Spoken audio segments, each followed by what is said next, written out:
여호수아 22장 1절부터 9절까지입니다. 요단 동쪽 지파의 귀환. 지난 시간에 배운 21장까지의 말씀에서는 레위 지파를 포함하여 이스라엘 모든 지파들이 기업을 분배받은 내용에 대하여 다루고 있습니다. 이제 오늘 배우게 될 여호수아 22장은 기업 분배가 끝난 시점에서 요단 동쪽 지파가 자신들의 땅으로 귀환한다는 이야기를 다루고 있습니다. 본문 1절을 보시기 바랍니다. 그때 여호수아가 르우벤 사람과 갓 사람과 므낫세 반 지파를 불러서, 본문의 시작은 그때라는 말로 시작하는데, 그때라는 말은 바로 이스라엘 모든 지파에게 땅과 기업의 분배가 완료되고 동편 지파가 자신들의 땅으로 돌아갈 수 있게 된 시점을 말하고 있는 것입니다. 물론 아직 정복하지 못한 땅, 개척하지 못한 땅이 있었지만 그것은 앞으로 각 지파들이 차차 해결해야 할 문제였기에 요단 동쪽에 자신들의 기업이 있던 동편 지파들은 자기 땅으로 돌아갈 수 있게 된 것입니다.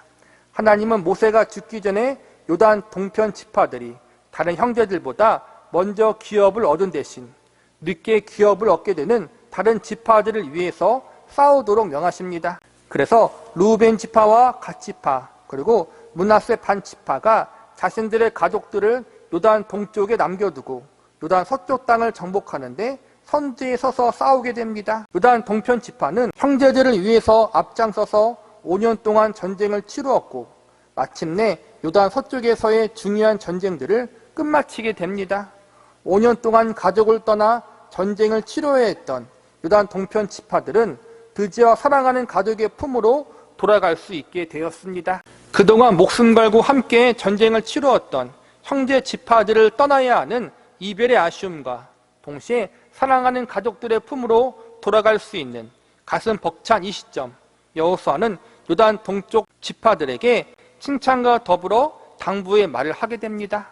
우선 칭찬의 말로서는 지금까지의 그들의 수고와 책임 있는 삶에 대한 위로와 격려였고, 당부의 말로서는 앞으로 요단강 동쪽에서 살아갈 때 지금처럼 변함없이 하나님을 잘 섬기라는 충고와 권면의 말이었습니다. 어찌 보면 본문에 나오는 동편 지파들의 모습은 오늘날을 살아가는 하나님의 백성인 성도들의 모습과도 같다고 할 수 있습니다. 우리는 이 땅에 살면서 환경 때문에 삶의 거처인 집을 옮길 수도 있으며, 혹은 어쩔 수 없는 상황으로 신앙의 거처인 교회를 옮길 수도 있습니다. 아니면 소명에 따라 사명에 따라 일평생 한 곳에 정착하는 것이 아니라 여러 곳을 옮겨 다닐 수도 있습니다. 이렇게 시때때로 변하는 우리 삶의 환경과 모습 가운데 우리는 언제나 하나님을 섬기는 동일한 신앙, 하나님 앞에 변질되지 않는 믿음을 가지고 살아가기가 사실상 쉽지만은 않을 것입니다. 그렇기 때문에 오늘날 요단강 동편 지파들에게 던지는 여호수아의 칭찬과 당부의 말은 우리들의 삶의 기준이 될 수 있는 매우 중요한 교훈적 메시지가 될 수 있습니다. 우리는 오늘 동편 지파들에 대한 여호수아의 칭찬과 당부의 말씀을 통해 오늘날 하나님의 백성이 성도들에게 주는 교훈이 무엇인지, 오늘날 성도들의 삶에 적용할 수 있는 것이 무엇인지 살펴보는 시간을 가져보도록 하겠습니다. 첫 번째, 동편 지파들에 대한 여호수아의 칭찬에 대해서 살펴보겠습니다. 요단 동편으로 돌아가는 지파들은 르우벤 지파와 갓 지파 그리고 므낫세 반 지파입니다. 이 두 지파 반은 12지파 중에서 제일 먼저 땅을 얻었고 가장 먼저 안식을 누린 지파였습니다. 하나님은 이들에게 아직 기업 얻지 못한 지파, 아직 안식을 누리지 못하고 있는 나머지 형제 지파들을 위해서 가장 먼저 요단강을 건너 전쟁에 최선봉에 나갈 것을 명령하셨고, 그들 역시 그러하겠다고 약속했습니다. 하나님의 명령대로, 또한 그들의 약속대로 동편 지파는 가나안 전쟁에 최선봉에 섰고 형제들을 위해서 생명을 걸고 싸웠습니다. 이들은 요령을 피우지 않았고 최선을 다해 형제들을 도왔습니다. 그래서 여호수아를 비롯해 나머지 지파들은 자신들을 위해서 함께 싸워준 동편 지파들을 향해 고마운 마음을 전하게 됩니다. 본문 2절과 3절 말씀을 보겠습니다. 그들에게 이르되 여호와의 종 모세가 너에게 명한 것을 너희가 다 지키며 또 내가 너에게 명한 모든 일에 내 말을 너희가 청종하여 오늘날까지 날이 오래도록 너희가 너희 형제를 떠나지 아니하고 오직 너희 하나님 여호와의 명하신 그 책임을 지키도다. 모세가 명했다는 것은 모세가 개인의 생각을 명한 것이 아니라 하나님의 뜻을 전달한 것입니다. 또 여호수아 역시 여호수아가 명한 말은 여호수아 개인의 뜻을 이야기한 것이 아니라 하나님의 뜻을 말한 것입니다. 모세나 여호수아나 모두 동일하게 하나님의 뜻을 따라 그들에게 명령했는데 이 모든 명령을 거역하지 않고 모두 잘 순종했다는 것을 지금 여호수아가 칭찬하고 있는 것입니다. 5년이라는 기나긴 시간 동안 가족을 떠나 형제를 위해서 싸웠던 것은 기업을 가장 먼저 얻은 동편 지파를 향한 하나님의 명령이었습니다. 먼저 하나님의 은혜를 받아 은혜를 누리며 살았다면 당연히 먼저 받은 만큼 더 수고하고 더 많은 책임을 지는 것은 당연했습니다. 성경의 가르침은 먼저 은혜를 받은 자가 먼저 수고하고 더 많은 은혜를 받은 자가 그만큼 더 많은 책임을 져야 한다고 가르치고 있습니다. 하나님께서 주신 분량에 따라 봉사하고 수고하며 하나님께 부어주신 은혜에 따라 책임있게 신앙생활을 감당하는 것, 이것이 하나님의 뜻이고 동편 지파를 향한 하나님의 명령이었습니다. 이 하나님의 뜻과 명령대로 동편 지파는 열심히 수고하고 더 많은 책임적 행동을 했습니다. 자신들의 가족과 소유물들을 요단 동쪽에 놔두고 대부분의 남자들이 싸움에 나선다는 것은 쉬운 일이 아니었습니다. 가족이 그립고 가족의 안전도 걱정이 될 수 있는 그러한 상황이었습니다.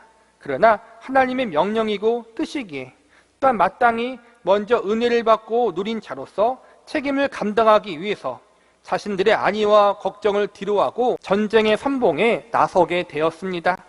동편 지파의 적극적인 이러한 희생과 헌신이 있었기에 가나안 정복 전쟁이 좀 더 빨리 끝날 수 있었고 서쪽의 나머지 다른 지파들이 하루라도 빨리 기업을 분배받고 정착을 진행할 수가 있었습니다. 이러한 그들의 수고와 열심, 그들의 순종과 책임 있는 모습을 여호수아는 칭찬하며 그들을 축복해 줍니다. 본문 6절을 보시기 바랍니다. 여호수아가 그들에게 축복하여 보내매 그들이 자기 장막으로 갔더라. 동편의 두 지파 반은 여호수아의 축복을 받으며 오랫동안 떠나온 가족들의 품으로 돌아갈 수 있었습니다. 오늘의 우리들의 성도들의 모습은 어떠합니까? 내가 직장을 떠날 때, 교회를 떠날 때, 혹은 내가 속해 있는 조직과 공동체를 떠날 때 요단 동편 지파들이 들은 칭찬처럼 정말 이 사람은 형제와 이웃을 사랑하는 사람이었다. 하나님 말씀을 지키고 순종했던 하나님의 사람이었다. 이러한 칭찬을 들을 수 있겠습니까? 아니면 이 사람은 정말 아니었어라는 뒤끝이 좋지 않은 말을 듣는 사람이었습니까? 보다 깊게 들어가서 내가 이 땅에서의 삶을 마감하고 사랑하는 사람들의 곁을 떠날 때 사람들이 나를 과연 어떻게 평가할까요? 한 발 더 나아가 내 생이 끝나고 하나님 앞으로 갈 때, 예수님 곁으로 갈 때 주님 앞에 잘했다 칭찬받는 존재로 설 수 있겠습니까? 하나님 앞에, 그리고 하나님 백성들 앞에 우리는 요단 동편 지파들처럼 맡겨진 소명들, 마땅히 감당해야 할 책임들을 잘 감당함으로 칭찬받을 수 있는 저와 여러분이 되시기를 바랍니다. 두 번째, 동편 지파들에 대한 여호수아의 당부의 말씀에 대해서 살펴보겠습니다. 여호수아의 축복 가운데 동편 지파는 가족들이 있는 요단 동편으로 돌아갔습니다. 지금 자신들의 기업으로 돌아가는 동편 지파와 여호수아를 비롯한 나머지 서쪽 지파들이 남아있는 곳 사이에는 요단강이 흐르고 있습니다. 오늘날 강을 건너는 것은 별로 어렵지 않지만 고대 사회에서 강을 건너는 일이 그리 쉽지만은 않았습니다. 그리고 하나님의 성막은 요단 동쪽이 아니라 요단 서편 실로라는 장소에 세워져 있었습니다. 고대 이스라엘 사회는 성막 중심의 신앙생활을 유지하고 있었습니다. 중요한 절기나 신앙적 결단은 언제나 성막으로 가서 실행했습니다. 그런데 요단강이라는 지리적인 장애물이 동편 지파와 서쪽 지파의 교류를 방해할 수도 있었고 무엇보다 동편 지파가 하나님의 성막 중심의 신앙생활을 하는데 걸림돌이 될 수도 있었습니다. 이렇게 요단강을 두고 서로 다른 환경에 이스라엘 12지파가 살게 되었습니다. 사는 곳이 다르면 신앙도 달라질 수 있는 위험이 있습니다. 사는 곳이 다르면 하나님에 대한 생각도 달라질 수 있는 그러한 위기가 찾아올 수 있습니다. 그래서 여호수아는 아주 중요한 신앙의 조언을 동편 지파에게 전달했습니다. 본문 5절을 보시기 바랍니다. 크게 삼가 여호와의 종 모세가 너에게 명한 명령과 율법을 행하여 너희 하나님 여호와를 사랑하고 그 모든 길로 행하며 그 계명을 지켜 그에게 친근히 하고 너희 마음을 다하며 성품을 다하여 그를 섬길지니라 하고, 지리적인 장애물, 생활 여건과 환경의 변화 등 이러한 문제와 변화들이 동편 지파로 하여금 신앙의 변질을 가져올 수 있는 위험성이 있다는 것을 여호수아는 알았기에 걱정했습니다. 그래서 여호수아는 동편 지파를 향해 신앙의 변질을 조심하라고 권면합니다. 하나님을 떠날 수 있는 위험을 사전에 예방하기 위해 그들에게 당부의 말을 합니다. 지금까지 그들의 순종과 책임감 있는 신앙생활의 모습 그대로 자신들의 집으로 돌아가서도 변화된 환경에서도 끝까지 잘 유지하고 바른 신앙생활을 지키라고 당부합니다. 너희는 어떠한 상황과 환경 속에서도 마음을 다하여 성품을 다하여 하나님을 섬겨야 한다. 하나님만 바라보고 그분만 신뢰해야 한다. 이것은 과거 이스라엘 민족의 동편 지파만 해당되는 권면과 당부의 말씀이 아닙니다. 오늘날 우리도 동일합니다. 어디를 가든지 어디에 있든지 내가 처한 환경이나 여건이나 장소를 뛰어넘어 우리는 언제나 하나님을 사랑해야 합니다. 마음과 성품을 다해 하나님을 경외하고 섬겨야 합니다. 결론적으로 요단 동편 지파들에게 주어진 메시지는 과거나 현재나 미래나 일평생 여호와 하나님을 사랑하고 그분께 순종하며 그분만을 섬겨야 한다로 요약됩니다. 겉으로만 섬기는 것이 아니라 마음을 다해 여호와를 사랑하는 것이 가장 중요한 핵심이 되어야 합니다. 내 주위의 환경이 신앙생활을 하기에 불리한 여건이 될 때가 반드시 옵니다. 오늘 요단 동쪽 지파는 하나님의 장막과 멀리 떨어지는 생활을 할 수밖에 없습니다. 그러나 생활은 과거보다 풍족하게 살아갈 수 있었습니다. 동편 지파가 분배받은 땅은 기름진 땅이었습니다. 땅이 좋고 풀이 좋고 물이 좋으니 육적으로는 부족함 없이 살아갈 수 있게 될 것입니다. 이 풍족한 생활 가운데 참된 신앙을 잃어버릴 수 있는 위험의 소지가 충분히 있었습니다.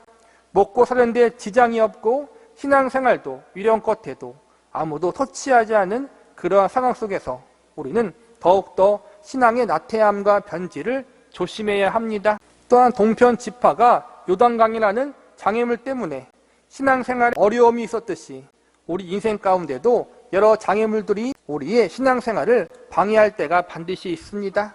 요단강 같은 장애물만 위험한 것이 아니라 우리 생활을 윤택해 주는 것들도 장애물이 될 수 있습니다.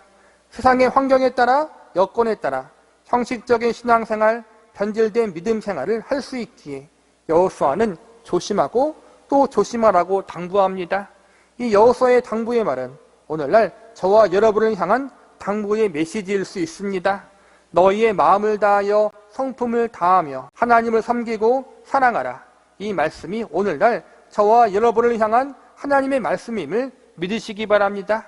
내 삶이 윤택해질 때, 아무도 나를 상관하지 않을 때, 뭐든지 적당히 해도 아무런 문제와 탈이 없을 때, 내가 하나님을 성실히 섬기지 않아도 내 삶이 흔들리지 않을 때, 그것이 우리 신앙생활의 가장 큰 위기의 순간이 될 수 있다는 사실을 기억하면서 언제 어디서나 잘 나갈 때나 못 나갈 때나 마음과 성품을 다해 하나님을 섬기고 사랑하는 자리에 설 수 있기를 바랍니다. 말씀을 마무리하겠습니다. 오늘 본문 말씀이 우리에게 주는 가장 중요한 메시지는 무엇입니까? 바로 끝까지 잘 믿으라는 것입니다. 끝까지 변질되지 않는 믿음을 가지고 신앙생활을 하라는 것입니다. 내 주위의 환경이 좋든지 나쁘든, 내가 처한 상황과 여건이 형통하든 고통스럽든지 잘 되든지 못 되든지 우리는 하나님을 마음과 성품을 다하여 섬기는 그 신앙을 잊어버리지 말라는 것입니다. 우리의 믿음이 상황과 환경에 따라 변하면 안 된다는 것입니다. 그래서 여호수아가 그들을 향하여 하나님 여호와를 사랑하라고, 그분만 의지하고 바라보라고 당부하고 또 당부했던 것입니다. 마음을 다하여 성품을 다하라는 말은 우리에게 일부분이 아니라 우리의 전부를 하나님께 드리라는 것입니다. 마음의 일부, 삶의 일부가 아니라 우리의 마음과 삶의 전부를 하나님이 원하신다는 것입니다. 하나님은 우리의 재산이나 물질을 원하지 않습니다. 솔직히 말하자면 우리의 헌신과 열심을 하나님이 가장 원하시는 것은 아닙니다. 하나님이 가장 원하시는 것은 저와 여러분 자신입니다. 헌신과 열심, 물질과 헌금은 우리 자신을 하나님께 드린다는 상징적인 표현일 뿐입니다. 중요한 것은 저와 여러분 자신입니다. 저와 여러분을 위해서 하나님이 그분의 독생자를 내어주셨습니다. 저와 여러분을 위하여 예수님이 생명을 버리셨습니다. 그만큼 하나님이 우리를 사랑하신다는 것입니다. 먼저 그분의 전부를 내어주신 하나님 앞에 우리 역시 우리의 전부를 내어드려야 합니다. 하나님이 그분의 전부를 내어주심으로 우리에게 새 생명을 선물로 주셨듯이 우리 역시 우리의 전부를 하나님 앞에 내어드릴 때 영원한 기쁨과 즐거움이 있을 것입니다. 세상에서 채우지 못한 참된 만족과 안식이 있을 것입니다. 하나님이 뭐가 부족해서 우리를 원하는 것은 아닙니다. 우리가 무엇을 한들 하나님께 유익이 되겠습니까? 오히려 우리 때문에 하나님의 일이 방해가 되고 하나님의 근심만 시켜드릴 때가 더 많이 있습니다.